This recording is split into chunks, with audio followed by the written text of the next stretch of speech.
What is going on, guys? MMA Island team, we got the fight picks, and we've got UFC 255. We're in the main card already, and man, I'd love to mention. I've probably said this about 75, probably over that actually, about 85% of fights I've ever talked about. But this is an interesting fight. A lot of reasons that I will get into. I'm sure Zach will probably talk about all of them because he's a smart dude. But Katlyn Chookagian taking on Cynthia Calvillo. I scratched my head more than I've ever scratched my head when I saw that this fight was announced. Pass it on to Zach to start us off. I don't think it is. It's pretty solid matchmaking, if you ask Hey, me. and I'll explain why after that then. All right. I mean, maybe that it's Chookagian coming back too soon. I can see that. But, okay. Cynthia Calvillo is making a claim to be the number one contender in the women's flyweight division. She's coming up from a pretty successful tenure at strawweight, but she couldn't make the weight. So she goes up to flyweight and has the worst main event of all time against Jessica Ai. Props to anyone who watched that main event because the card itself was actually pretty fun. There was some really cool stuff that happened on that card, but that main event was just terrible. Remember that card. It was a great card. It was a great card. The main event was terrible. That's just how it is. But okay. Cynthia Calvillo, we know what she does well. She wants to take you to the ground. She wants to submit you. That is what she wants to do. And that's consequently also what Katlyn Chookagian's best at. You see, Katlyn Chookagian has long been considered the best fighter outside of Valentina Shevchenko on women's 115 for a while until the strawweight started moving up. And that shows how kind of terrible a division women's 115 is, that, you know, two people from lower weight class can come up and just become the number one contenders instantly and probably favor against everyone except for Valentina. Of course, I'm referencing Calvillo and Jessica Andrade. But Katlyn Chookagian did not look good at all against Andrade. She got demolished and she got finished by body shots. She's coming back way too soon. That's the thing. She's coming back way, way, way too soon against someone who is hungry and wants the title shot. Cynthia Calvillo wants to fight Valentina Shevchenko, although I don't know why you would ever want to fight Valentina Shevchenko. It's just signing your own death wish. But I think that in terms of the striking, it's going to be kind of even. Katlyn Chookagian's pretty big and tall. She's 5'9" to Calvillo's 5'4", so that's a pretty big height advantage. And in terms of the reach, she has a sizable advantage as well. So that's why I think Calvillo is going to want to get inside. She's not going to want to play at range. And I think she's going to take down Chookagian pretty fast because Chookagian's not that great off of her back. She's pretty good on top position. As we've seen, she's actually great in top position. But I think that Calvillo's top pressure jiu-jitsu is going to be stronger than Chookagian's bottom pressure jiu-jitsu. And that's crazy to say because she trains with the best martial arts coach in the world, John Danaher. Just in any martial art, he's the best coach in the world. It's not even a debate for me, really. So the fact that she's not good off of her back, even though she trains with Danaher, who trains the Danaher Death Squad with the best Brazilian jiu-jitsu practitioners in the world, like Gordon Ryan, Gary Tonin, Nicky Rodriguez, Craig Jones, all those people, trains with John Danaher. Anyways, I'm picking Cynthia Calvillo. I think this fight goes to a decision. I don't think it's going to be a fun one to watch necessarily, but it's a fun one just for the future of the women's flyweight division. I think Katlyn Chookagian is the stepping stone for Cynthia Calvillo, and it cements that her, Lauren Murphy, and Jessica Andrade are the new top of that division behind Valentina. Well, God knows the women's flyweight division needed it, and the bantamweight division, the featherweight division, they need some names up there as well. The strawweight can share some of their names. Yeah, totally. But a lot of things to mention, man. I agree with a lot of things that you said.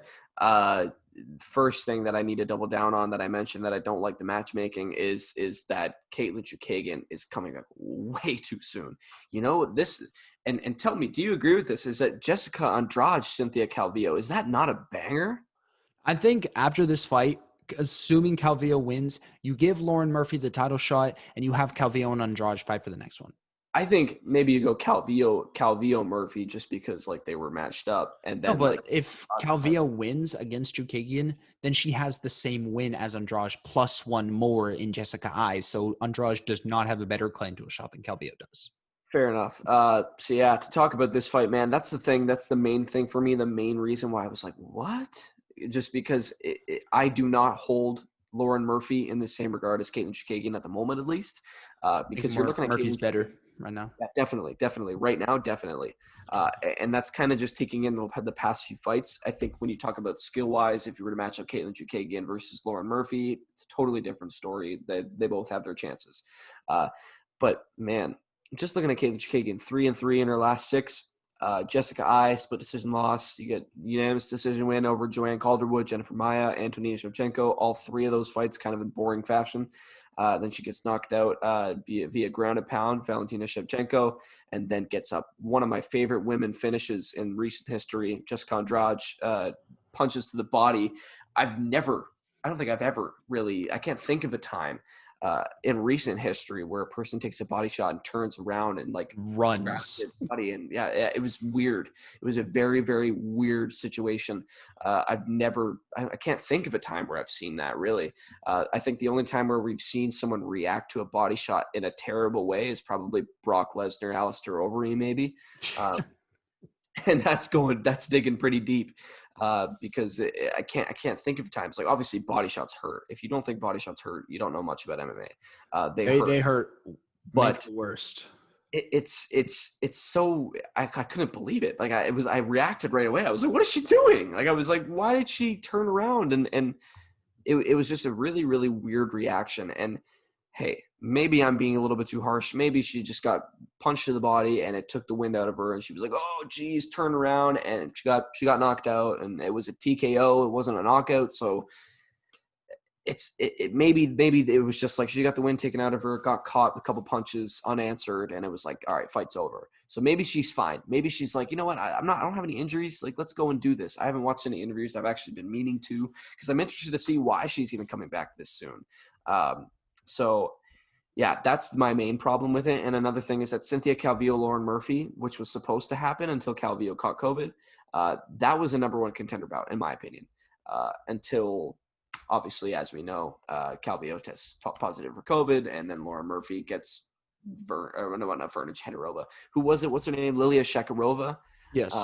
And then, that fight happens, which obviously Lauren Murphy gets her first submission win, which was just kind of expected, not to get her first submission win, but just to dominate. So yeah, man, I'm going with Calvillo on this one, just because that's a really a main thing for me, is just to look at Chookagian in her last fight and just getting dominated by Andrade. I had questions about Andrade at flyweight. Obviously, we've seen Andrade fight at flyweight before, And at bantamweight.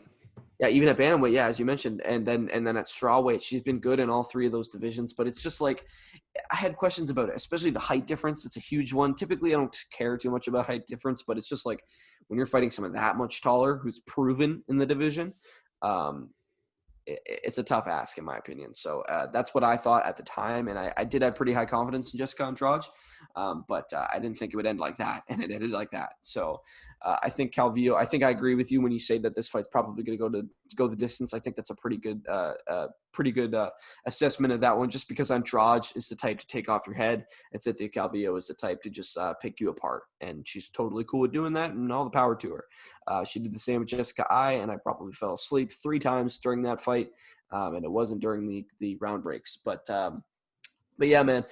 So make sure you guys are letting us know who you guys got in this one, because we both got an agreement with Cynthia Calvillo. I'm interested to see if you guys got Katlyn Chookagian. What are the odds in this one? I gotta start mentioning this a little bit more. Calvillo's a pretty big favorite.